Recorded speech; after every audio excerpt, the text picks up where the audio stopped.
नमस्कार दोस्तों, मैं शरण विश्नोई आप सभी का मिशन ज्ञान के डिजिटल प्लेटफॉर्म पर हार्दिक स्वागत और अभिनंदन करता हूं। देखिएगा, आज हम बात करने जा रहे हैं आपके पीटीटी और बीएसटीसी का हिंदी का जो सिलेबस क्या है उस पर हम परिचर्चा करेंगे और कौन कौन से टॉपिक आते हैं, किस प्रकार के प्रश्न आते हैं उसके बारे में हम परिचर्चा करेंगे।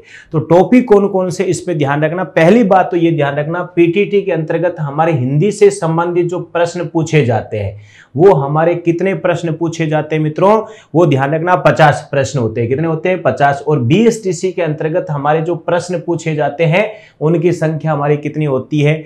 30 प्रश्न होते हैं। और एक प्रश्न होता है वो 3 अंक का होता है। कितने का होता है? 3 अंक का होता है। विशेष रूप में इस बात का ध्यान रखना, यहां पर हमारी जो भाषा की बात कर रहे हैं, भाषा यानी लैंग्वेज हमारी हिंदी है, उसके बारे में बात कर रहे हैं। तो इसमें 50 प्रश्न है, इसमें कितने हैं? 30 प्रश्न, अर्थात एक प्रश्न 3 अंक का होता है। अब इसमें हमारे सिलेबस के अंतर्गत टॉपिक यानी प्रकरण कौन कौन से उसके बारे में बात करते हैं। तो सबसे पहले देखिएगा, हमारे इसके अंतर्गत आता है भाषा ज्ञान। क्या आता है भाई?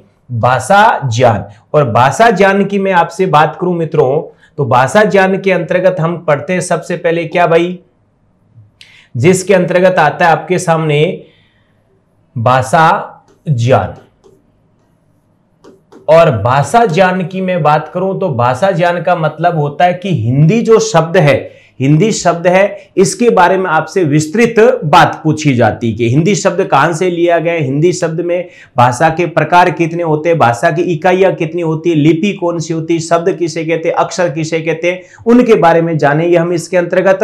ठीक है। दूसरा इसके अंतर्गत आएगा हमारा वर्ण विचार। कौन सा आता है? वर्ण विचार टॉपिक दे रखा है भाई। कौन सा विचार है? वर्ण विचार है, यानी वर्णों के बारे में जानना, वर्णों के भेद, वर्णों के प्रकार, वर्णों की परिभाषा, स्वर वर्ण किसे कहते हैं, व्यंजन वर्ण किसे कहते हैं, अग्र वर्ण कौन से होते हैं, अग्र स्वर, मध्य स्वर, पश्य स्वर, समृद्ध स्वर, अर्धसमृद्ध स्वर। दूसरा हम वृत्ताकार, अवृत्ताकार स्वर पढ़ते हैं, अनुनासिका, निर्नुनासिका स्वर पढ़ते हैं, ऋस्व स्वर, दीर्घ स्वर, प्लुत्व स्वर, इनके बारे में ज्ञान प्राप्त करते हैं। स्पर्श व्यंजन होता है, अंतस्थ व्यंजन होता है, व्यंजन कितने होते हैं, ऊष्मीय व्यंजन, संयुक्ताक्षर, उक्षिप्त, अयोगवा, अल्पप्राण, महाप्राण, घोष, स्पर्शी, वर्तस्य वर्ण कौन से होते हैं, इनके बारे में हम तमाम तरीके से बात करेंगे। वो किसके अंतर्गत करेंगे? वर्ण विचार के अंतर्गत बात की जाती है। उसके बाद में हमारा टॉपिक आता है, उसका नाम है संधि। क्या नाम है मित्रों? संधि है। यानी प्रश्न पूछा जाता है संधि से, एक तो संधि विच्छेद करो, संधि का नाम बताओ, या इधर आपको 4 शब्द दे दिया जाएगा, उधर आगे संधि विच्छेद कर दिया जाएगा, कौन सा संधि सही है कौन सा गलत है, किस विकल्प में सही संधि है किसके अंतर्गत गलत है। संधि का नामकरण पूछ लिया जाता है, या सुमेलित वाले प्रश्न आ जाते हैं। संधि के बाद में आ जाता है उपसर्ग, और एक आ जाता है हमारा प्रत्यय।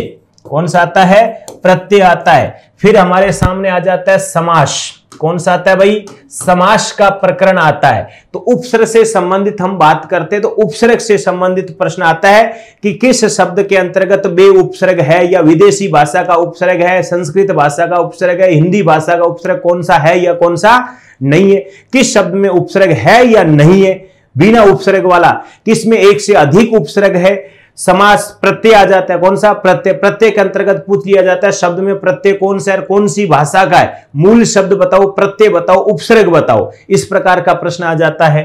उसके बाद में समास के अंतर्गत बात करते हैं, तो समास के अंतर्गत आता है आपके, पहली बात आती है सामासिक विग्रह करो, समास का नाम करो, सामासिक विग्रह से सामासिक पद बताओ, या आपके सुमेलित वाले प्रश्न आ जाता है कौन सा कूट सही है कौन सा गलत है, इस प्रकार से आता है। समास के बाद में हमारे सामने आता है भाई, इसके अंतर्गत आपके कौन सा, वाक्यांश के लिए एक शब्द, वाक्यांश के लिए एक शब्द, यानी वन वर्ड वाली बात कर रहा है। किसकी? वन वर्ड की बात कर रहा है। वाक्यांश के लिए एक शब्द की बात कर रहा है। जैसे आपसे कहते हैं उत्तर पूर्व के बीच की दिशा को क्या कहते हैं, दक्षिण पूर्व के बीच की क्या कहते हैं, जिसने अभी अभी स्नान किया उसको क्या कहते हैं, जानने की इच्छा रखता है उसको क्या कहते हैं, ठीक है, जानने का इच्छुक होता है उसको क्या कहते हैं, युद्ध की इच्छा किसे कहते हैं, ठीक है। सेवा करने की इच्छा क्या कहलाती है? जिसने अभी अभी स्नान किया हो, जिसने हाल ही में स्नान किया हो, उसके लिए प्रयुक्त आ जाता है।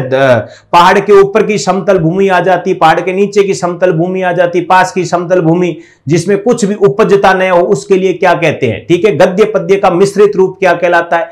ऐसे प्रश्न पूछा जाता है, वो किसके अंतर्गत आता है? गजट में प्रकाश सूचना क्या कहलाती है? जो वाक्यांश के लिए एक शब्द में आता है। उसके बाद में आता है शब्द युग्म। क्या जाता है? शब्द युग्म या युग्म शब्द की बात करते हैं। तो शब्द युग्म में दो जोड़े दे दिए जाते हैं, कौन सा सही है कौन सा गलत, अर्थ दे दिया जाता है। जैसे अनल अनिल आ जाता है, आदि आदि आ जाता है, छोटी मात्रा बड़ी मात्रा, परीक्षा परीक्षा छोटी मात्रा बड़ी मात्रा आ जाता है। तो वहां पर हमारे इनके क्या पूछे जाते हैं? अर्थ पूछा जाता है कि अर्थ क्या इनका, आरंभ प्रारंभ ऐसे शब्द आ जाता है। शब्द युग्म के बाद हमारे सामने आता है लोकोक्ति मुहावरा, लोकोक्तियां, और इसके अंतर्गत आता है मुहावरे। लोकोक्ति और मुहावरों में पहली बात आती है कि अंतर क्या होता है? क्या होता है अंतर? क्या होता है? कौन सी भाषा के शब्द है, कौन सी लोकोक्ति है, कौन सा मुहावरा है, कौन परिवर्तित होता है लिंग वचन काल के कारण कारक के कारण, और कौन परिवर्तित नहीं होता है, कौन सा अरबी भाषा का शब्द है, इनका शाब्दिक अर्थ क्या होता है, वो किसके अंतर्गत आता है? लोकोक्ति मुहावरों के अंतर्गत प्रयुक्त किया जाता है। उसके बाद में हमारे सामने आता है विलोम शब्द। विलोम शब्द की बात करते हैं। कोई शब्द दे दिया जाता है, जैसे लाघव का विलोम क्या होता है, गौरव का विलोम क्या होता है, ठीक है, अग्र का विलोम क्या होता है, लघु का विलोम क्या होता है, व्यक्ति का विलोम क्या होता है, ऐसे शब्द आ जाते हैं हमारे सामने। ठीक, तो वो हमारे को विशेष रूप में ध्यान रखना, विलोम शब्द यानी ऑपोजिट शब्द की बात कर रहा है। ये सामान्य हिंदी, व्यवहारिक हिंदी दे रखी है, ध्यान रखना विशेष रूप में। उसके बाद में हमारे सामने शब्द आता है कौन सा भाई? पर्यायवाची शब्द। कौन सा है? पर्यायवाची शब्द।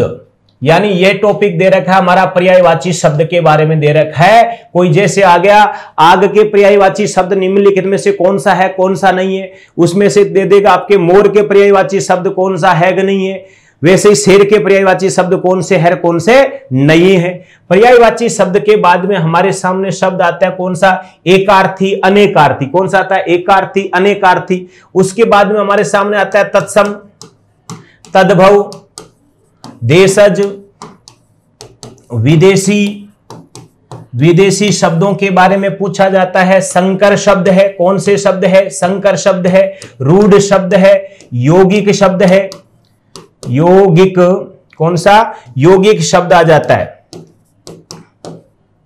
यौगिक, यौगिक शब्द आ जाता है। योग रूढ़ शब्द आ जाता है, कौन सा? योग रूढ़ शब्द आता है। तो इनमें सभी में आपको अंतर देखना है। तत्सम शब्द किसे कहते हैं, तद्भव किसे कहते हैं, देशज किसे कहते हैं, विदेशी किसे कहते हैं, संकर शब्द, रूढ़ शब्द, यौगिक शब्द, योग रूढ़ शब्द उत्पत्ति के आधार पर कौन से कहलाते हैं, रचना के आधार पर कौन से कहलाते हैं। हमारे इस प्रकार का प्रश्न पूछा जाता है इसके अंतर्गत। फिर हमारे सामने एक शब्द आता है विकार के आधार पर, अर्थात विकारी शब्द, और एक आता है अविकारी शब्द। कौन सा आता है? विकारी और अविकारी।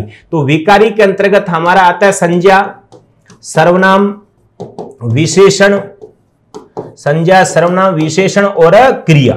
कौन सा आता है? क्रिया आ जाता है। अविकारी के अंतर्गत आता है हमारा, सबसे पहले आता है क्रिया विशेषण। कौन सा आता है? क्रिया विशेषण आता है, ध्यान रखना। उसके बाद में आता है समुच्चय बोधक। कौन सा आता है? समुच्चय बोधक। उसके बाद में आता है संबंध बोधक।